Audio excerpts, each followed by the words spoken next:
The Impact of Fiscal Expenditure on the Regional Economy by Jiming Yang and Wenbo Liu.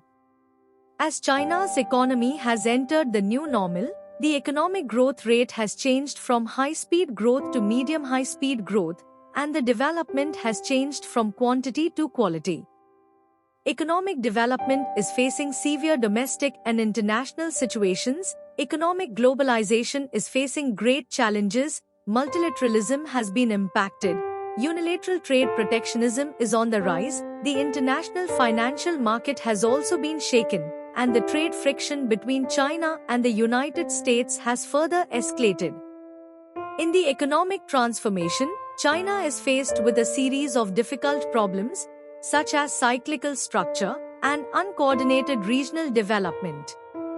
To achieve the two centenary goals and complete the building of a moderately prosperous society in all respects, the Yangtze River Delta Economic Circle and Sichuan-Chongqing Economic Circle, as the coastal and inland economic areas, have developed into the region with the strongest comprehensive strength and significant strategic supporting role in China.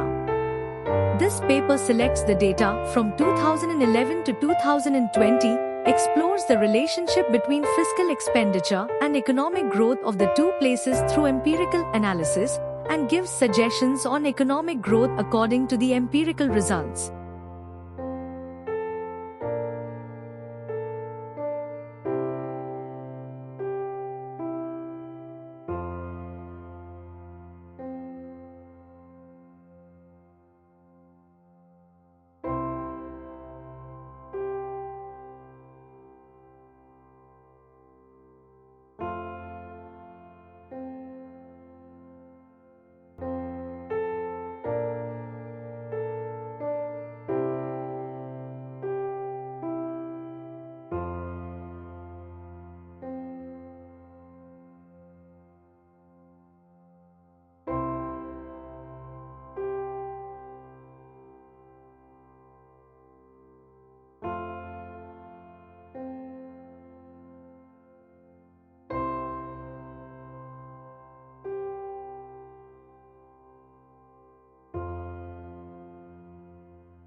Thank you for watching this video.